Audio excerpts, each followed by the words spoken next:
नमस्कार आप सभी को। मैं डॉक्टर स्मिता रानी भारदिया यहाँ environment pollution and sustainable management course के लेक्चर नंबर 31 जिसका टाइटल है डिज़ास्टर मैनेजमेंट आपदा प्रबंधन में आपका हार्दिक स्वागत करती हूँ। इससे पहले हमारे सब्जेक्ट एक्सपर्ट्स ने कुछ केस स्टडी जैसे सुनामी 2004 और भोपाल गैस त्रासदी के बारे में आपको बताया होगा। अब हम पढ़ेंगे आपदा प्रबंधन। इसमें हम मेनली निम्नलिखित बातों को समझेंगे। पहला, क्या होता है आपदा प्रबंधन। दूसरा, आपदा प्रबंधन के क्या प्रकार होते हैं, जैसे प्राकृतिक आपदाएं, मानव जनित आपदाएं। देन उसके बाद पढ़ेंगे आपदा प्रबंधन क्यों महत्वपूर्ण है। इसके बाद हमारा ध्यान होगा कि पर्यावरण संरक्षण के साथ साथ आपदा प्रबंधन के प्रमुख चरण कौन कौन से हैं। अगला हमारा जो टॉपिक होगा वो होगा कि निष्कर्ष आपदा प्रबंधन की निरंतरता क्यों ज़रूरी है। इसके साथ हम आज के टॉपिक को क्लोज करेंगे। तो चलिए सबसे पहले समझते हैं डिज़ास्टर मैनेजमेंट या आपदा प्रबंधन क्या होता है। आपदा प्रबंधन योजना एक बहुस्तरीय योजना है और बाढ़, तूफान, आग, यहाँ तक कि कई उपयोगिताओं की व्यापक विफलता या बीमारी के तेज़ी से प्रसार जैसे मुद्दों को संबोधित करने की एक योजना है। आपदा प्रबंधन को आपदाओं के प्रभाव को कम करने के लिए विशेष रूप से तैयारियों, प्रतिक्रियाओं और पुनर्प्राप्ति में आपात स्थिति के सभी मानवीय पहलुओं से निपटने के लिए संसाधनों और जिम्मेदारों के संगठन और प्रबंधन के रूप में परिभाषित किया जा सकता है। अग्नि, वर्षा, पवन, पृथ्वी प्रकृति के 4 महत्वपूर्ण तत्व हैं जो या तो अत्यंत सहायक हो सकते हैं या अत्यंत विनाशकारी। अब आप इन तत्वों के साथ खेलना चाहते हैं तो इससे अधिक नुकसान होता है जिसे कभी कभी बनाया नहीं जा सकता। हमारे प्राकृतिक संसाधनों के अत्यधिक उपयोग के कारण हाल ही में जलवायु और मौसम की स्थिति में बहुत सारे बदलाव के साथ साथ दुनिया भर में घटनाओं की स्ट्रिंग सी पैदा हो गई है जिसने हर किसी को कम या बिना समय के साथ संशोधन करने के लिए छोड़ दिया गया। यह हालिया आपदाओं से देखा जा सकता है जिन्होंने दुनिया को त्रस्त कर दिया है। आपदा प्रबंधन नियोजना, तैयारी, प्रतिक्रिया और आपदाओं से उबरने की एक प्रखर प्रक्रिया है। आपदाएं प्राकृतिक आपदाएं या मानव निर्मित आपदाएं हो सकती हैं जैसे भूकंप, बाढ़, चक्रवात इत्यादि। ये प्राकृतिक आपदाएं हैं। मानव निर्मित आपदाएं होती हैं परमाणु दुर्घटनाएं, आतंकवादी हमले, औद्योगिक दुर्घटनाएं। प्रभावी आपदा प्रबंधन में सरकार, गैर सरकारी संगठनों, समुदायों और व्यक्ति सहित विभिन्न हितधारकों का समन्वित प्रयास शामिल है। आपदाओं से प्रभावी ढंग से निपटने के लिए विषय की व्यापक समझ होना आवश्यक है। हम इस लेक्चर में पढ़ेंगे कि कैसे एक संरचित और आसानी से समझने वाले इस तरीके से हम आपदा प्रबंधन को समझ पाएंगे। जब प्रकृति में असंतुलन की स्थिति होती है तब प्राकृतिक आपदाएं आती है जिसके कारण विकास और प्रगति बाधक होती है। प्राकृतिक आपदाओं के अतिरिक्त कुछ मानव जनित आपत्तियां या आपदाएं भी होती हैं। प्राकृतिक आपदाएं जैसे भूकंप, सुनामी, भूस्खलन, ज्वालामुखी, सूखा, बाढ़, हिमखंडों का पिघलना आदि है। धैर्य, विवेक, परस्पर सहयोग व प्रबंधन से ही इन आपदाओं से पार पाया जा सकता है। आपदा प्रबंधन 2 प्रकार से किया जा सकता है। पहला आपदा से पूर्व और दूसरा आपदा के पश्चात। समझते हैं पूर्वानुमान और तैयारी क्या होती है जो आपदा आने से पूर्व होती है। इस चरण में आपदा के संभावित प्रकारों और उनकी संभावनाओं का आकलन किया जाता है। यह डिज़ास्टर मैनेजमेंट योजना, अलर्ट सिस्टम, संगठन और उपकरणों की तैयारी और लोगों को जागरूक करने के लिए जागरूकता कार्यक्रम में शामिल है। दूसरा होता है इसका प्रतिक्रिया या उत्तर कैसे दिया जा सकता है। इस चरण में आपदा के समय व्यापक और संगठित प्रतिक्रिया का निर्माण होता है।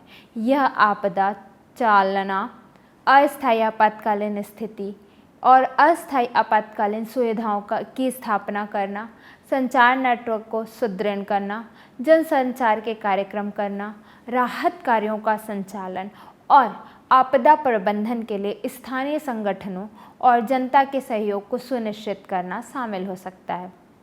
तीसरा, पुनर्निर्माण और विकास।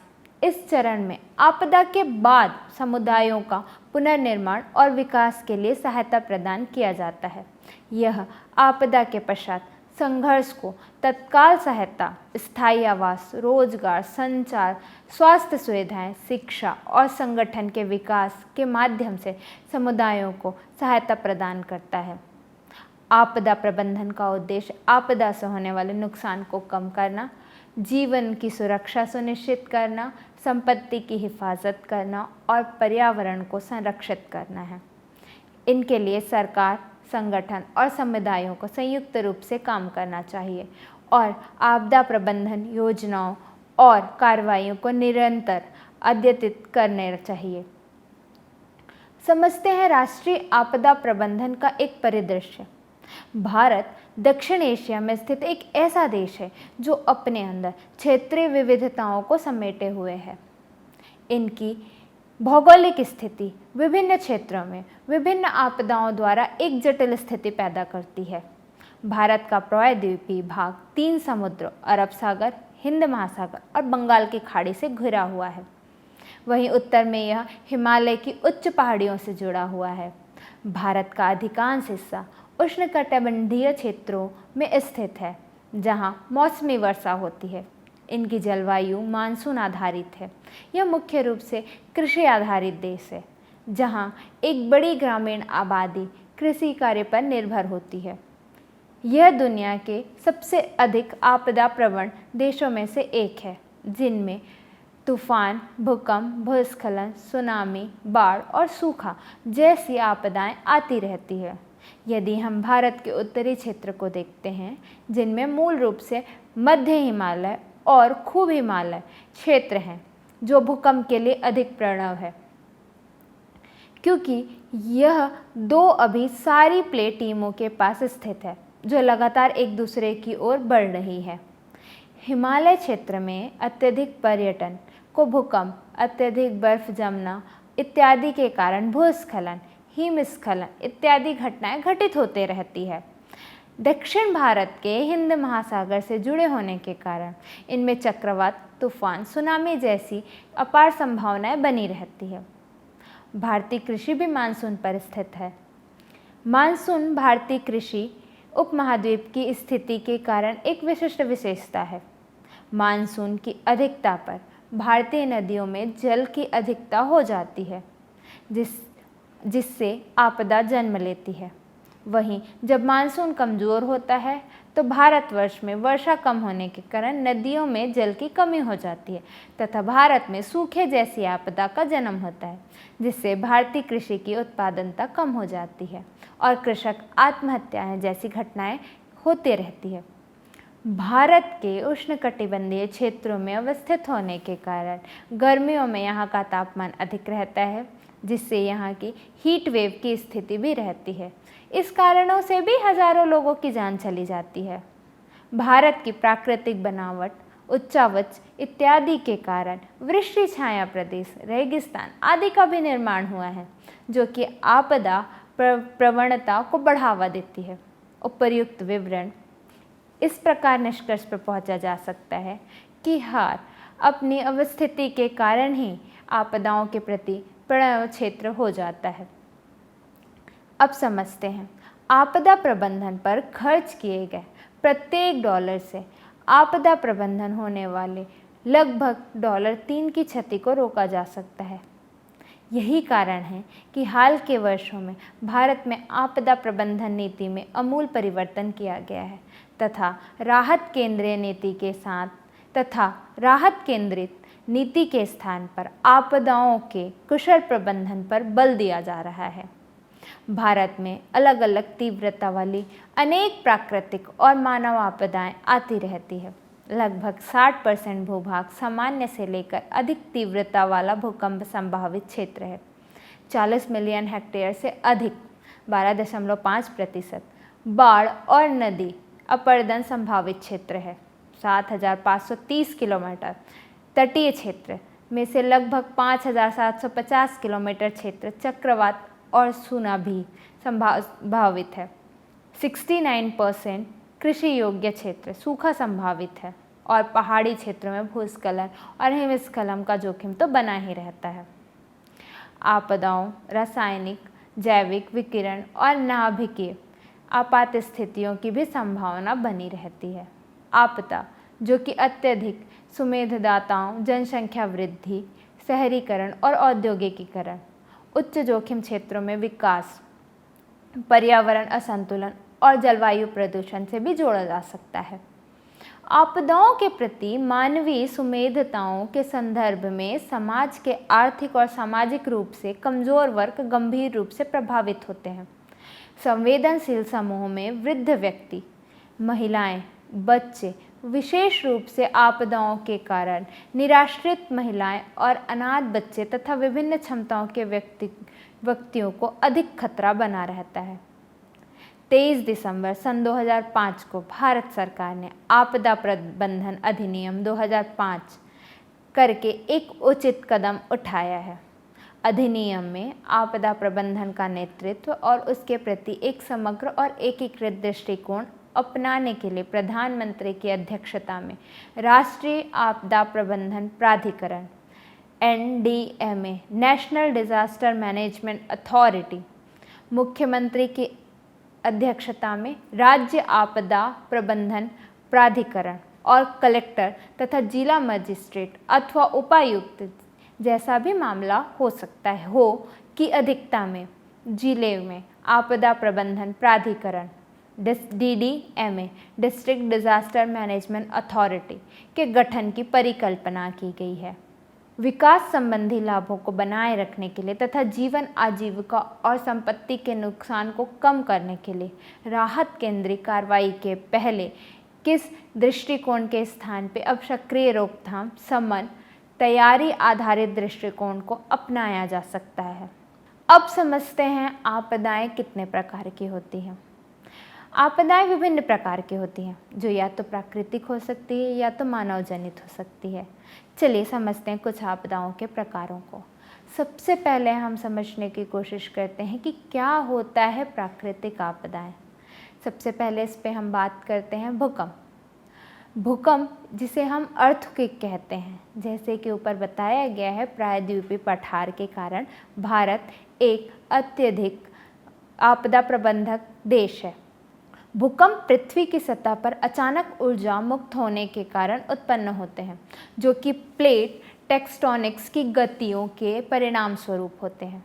यह ऊर्जा आवृत्तियाँ, शॉक्स और तरंगों के रूप में उत्पन्न होती हैं, जो कि जमीन पर कंपन पैदा करती हैं। भूकंप से भवनों की संरचनाओं को नुकसान पहुंचता है और जिनमें जनहानि और संपत्ति हानि हो सकती है। भूकंप के बाद आमतौर पर फटी हुई जमीन, भूस्खलन तथा अन्य प्रभाव भी देखे जा सकते हैं। दूसरा होता है बाढ़। बाढ़ एक ऐसी स्थिति है जिसमें किसी भी जल निकाय जैसे नदी, झील या समुद्र का पानी सामान्य स्तर से या कहना चाहिए सुरक्षित स्तर से ऊपर उठ जाता है और इसके आसपास के क्षेत्रों में फैल जाता है। बाढ़ का कारण अत्यधिक वर्षा हो सकती है, बर्फ़ का पिघलना हो सकता है, समुद्री लहरों का उफान हो सकता है, जल निकास प्रणालियों की विफलता भी हो सकती है। बाढ़ से संपत्ति, कृषि भूमि और मानव जीवन को भारी नुकसान हो सकता है और पानी के प्रदूषण और संक्रमण के कारण रोगों का खतरा भी बढ़ जाता है। तीसरा इसमें आता है चक्रवात। चक्रवात एक घूर्णनशील हवा की प्रणाली है जो उष्णकटिबंधीय समुद्री क्षेत्र में उत्पन्न होती है और इसके साथ भारी वर्षा, तेज हवा और समुद्री लहरें होती हैं। चक्रवातों के कारण व्यापक नुकसान होते हैं, जिसमें समुद्री तट पर बाढ़, भवनों का ढहना और जनहानि शामिल होता है। चक्रवातों का सामान्य नाम विभिन्न क्षेत्रों में विभिन्न होता है, जैसे हीराकेन चक्रवात, टाइफून चक्रवात और तूफान चक्रवात। अब समझते हैं सूखा। सूखा तब उत्पन्न होता है जब किसी क्षेत्र में लंबे समय तक निरंतर वर्षा की कमी हो। सूखा के कारण जल संसाधनों की कमी हो जाती है, कृषि उत्पादन प्रभावित होता है और खाद्य सुरक्षा में भी संकट आ जाता है। सूखा से ग्रामीण इलाकों में पलायन, पानी की कमी और आर्थिक नुकसान होता है। ये तो थी अब तक नेचुरल डिज़ास्टर्स। अब हम कुछ समझते हैं मानव जनित आपदाएं। सबसे पहले समझते हैं मानव जनित आपदाएं वे आपदाएं होती हैं जो कि मनुष्य के किसी न किसी कारणों से उत्पन्न होती है। सबसे पहला, औद्योगिक दुर्घटनाएं। औद्योगिक दुर्घटनाएं उन दुर्घटनाओं को संदर्भित करते हैं जो औद्योगिक प्रक्रिया जैसे उत्पादन, संचयन या ट्रांसपोर्ट के दौरान होती है। इसमें मेनली रसायन फैलने के विस्फोट और अन्य संभावित खतरनाक स्थितियां शामिल होती हैं। इन दुर्घटनाओं से मानव जीवन, स्वास्थ्य और पर्यावरण को गंभीर नुकसान पहुंचता है।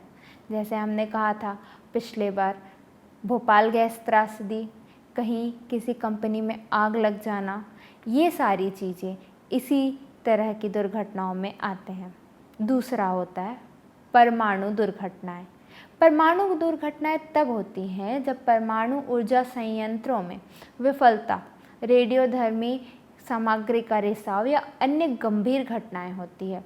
परमाणु दुर्घटनाएं व्यापक प्रदूषण या बोलते हैं जिन्हें रेडियो एक्टिव विकिरण और दीर्घकालिक स्वास्थ्य समस्याओं का कारण बन सकता है।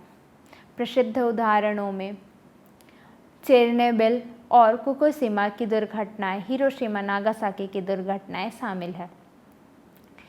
अगला इसी में आता है प्रदूषण। प्रदूषण का मतलब प्राकृतिक संसाधन जैसे वायु, जल और मृदा में हानिकारक पदार्थों का मिश्रण होता है।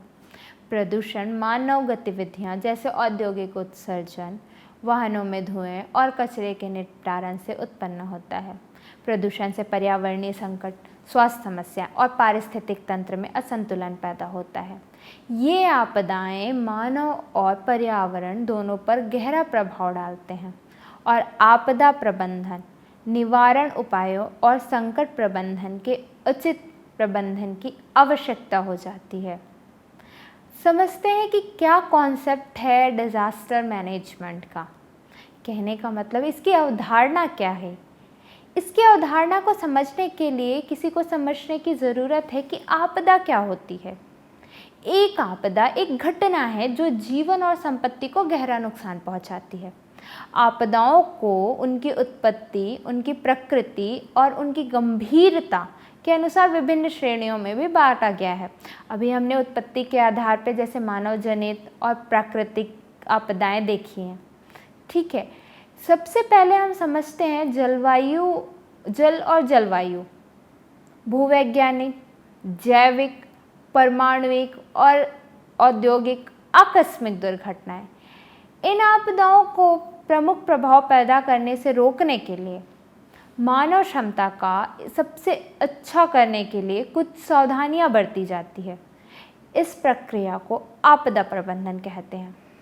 बहुत सारे कारक हैं जो आपदा प्रबंधन, कमज़ोर बुनियादी ढांचे, मिट्टी उपयोग की खराब योजना, अपर्याप्त कानून और लोगों के अप्रत्यक्ष में प्रासंगिक है।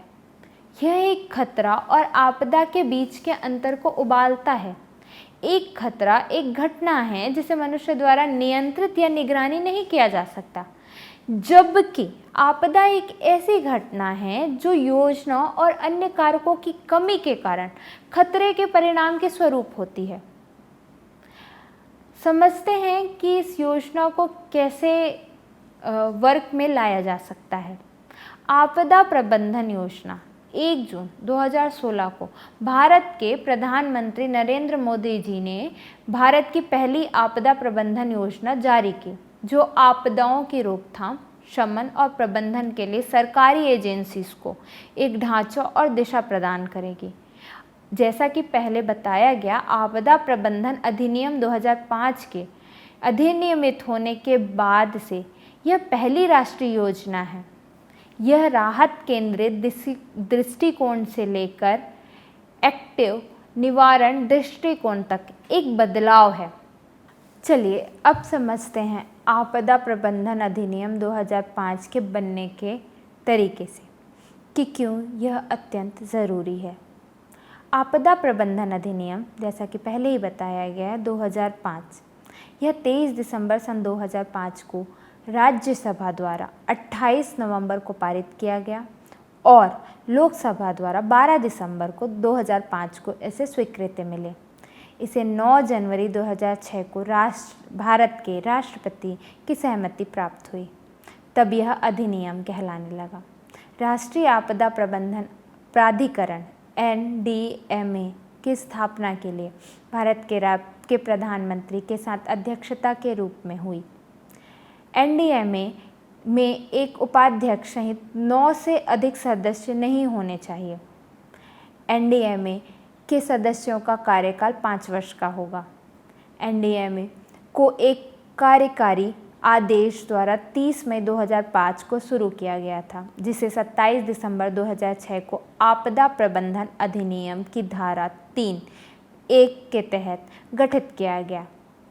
NDMA आपदा प्रबंधन के लिए नीति, योजनाएं और दिशा निर्देशों को निर्धारित करता है और आपदा के समय पर प्रभावी प्रक्रिया सुनिश्चित करने के लिए जिम्मेदार होता है।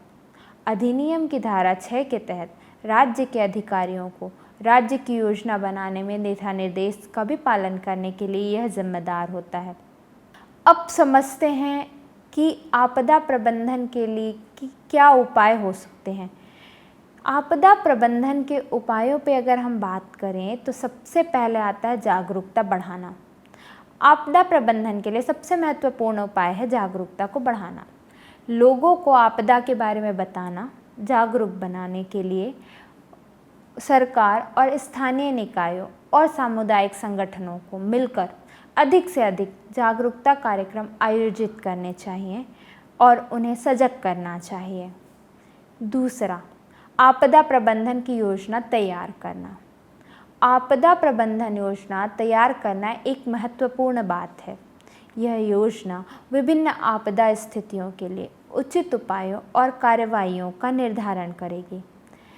सरकार, स्थानीय निकाय और सामुदायिक संगठनों को इस योजना को संशोधित और अद्यतित रखने की जिम्मेदारी होनी चाहिए। अगला है अप्रत्याशितता की क्षमता विकसित करें। आपदा के समय अप्रत्याशितताओं का सामना करना पड़ता है, इसलिए लोगों को अप्रत्याशित घटनाओं के लिए तैयार और सजग रहना चाहिए। यह सुरक्षा प्रशिक्षण, आपदा सेंटरों की स्थापना, सड़क सुरक्षा, अलर्ट सिस्टम आदि के माध्यम से ही किया जा सकता है। आपदा के समय सहायक प्रणाली को विकसित करना, इनके अलग एक उपाय हैं। सरकार और स्थानीय निकायों को आपदा के समय सहायता प्रणाली को सक्षम और तत्पर बनाए रखना चाहिए। यह शामिल हो सकता है कि सुरक्षा बल, चिकित्सा सुविधाएं, खाद्य आपूर्ति, जल आपूर्ति, आवास की भी आपूर्ति, अस्पताल और रास्तों का निर्माण आदि के विकास को संबंधित कर सकता है। सामुदायिक सहयोगों को बढ़ावा देना इसका अगला उपाय है। सामुदायिक सहयोग आपदा प्रबंधन में महत्वपूर्ण है। इसके लिए सरकार को सामुदायिक संगठनों, स्थानीय निकायों, युवा संगठनों, महिला समूह आदि को अधिक सहयोग और सहभागिता के लिए प्रोत्साहित करना चाहिए। अगला है तकनीकी उपयोग। तकनीकी उपयोगों का उपयोग करके आपदा प्रबंधन को मजबूत और प्रभावी बना सकते हैं।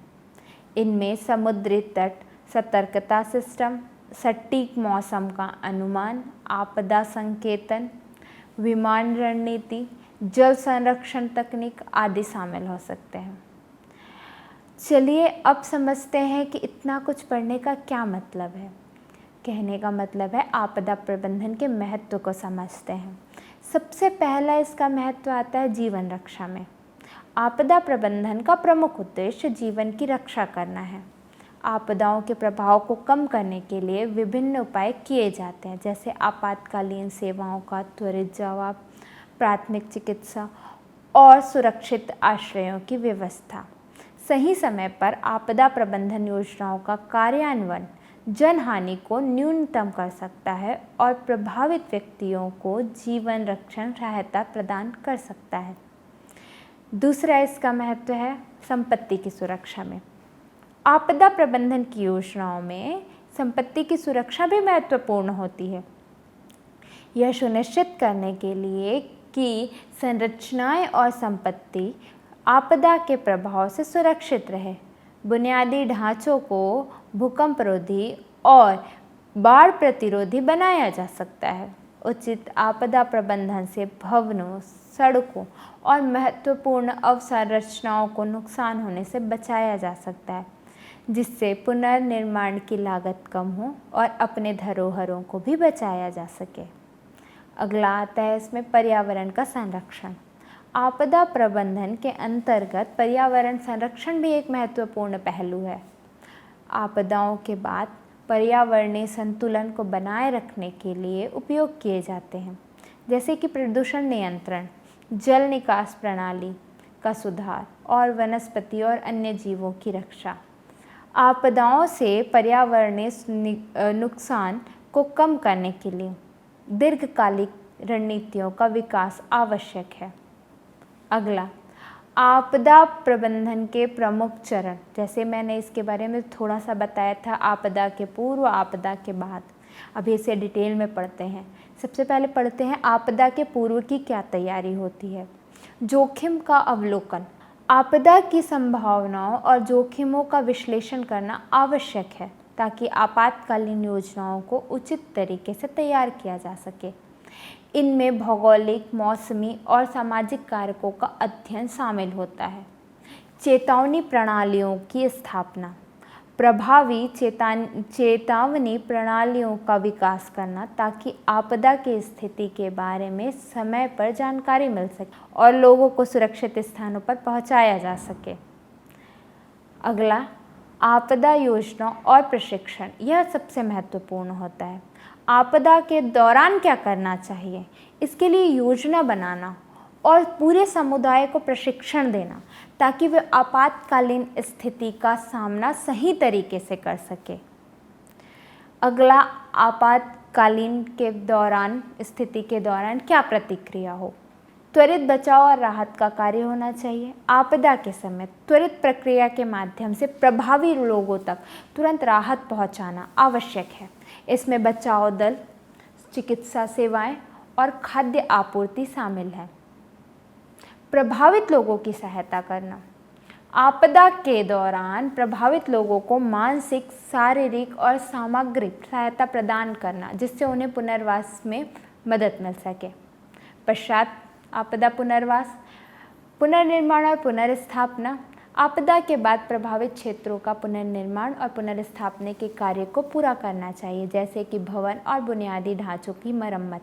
प्रभावित क्षेत्रों का विकास।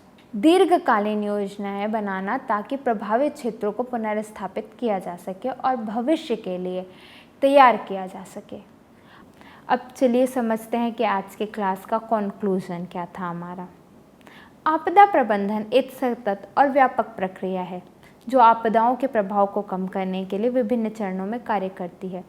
जीवन की रक्षा, संपत्ति की सुरक्षा, पर्यावरण संतुलन बनाए रखने के लिए सही योजना और समुचित तैयारी से आप आपदाओं के प्रभाव को न्यूनतम कर सकते हैं। आपदा प्रबंधन के विभिन्न चरणों, जैसे पूर्व आपदा की तैयारी, आपदा के दौरान क्या प्रतिक्रिया होनी चाहिए और आपदा के पश्चात पुनर्निर्वास के माध्यम से हम एक सुरक्षित और संरक्षित समाज का निर्माण कर सकते हैं।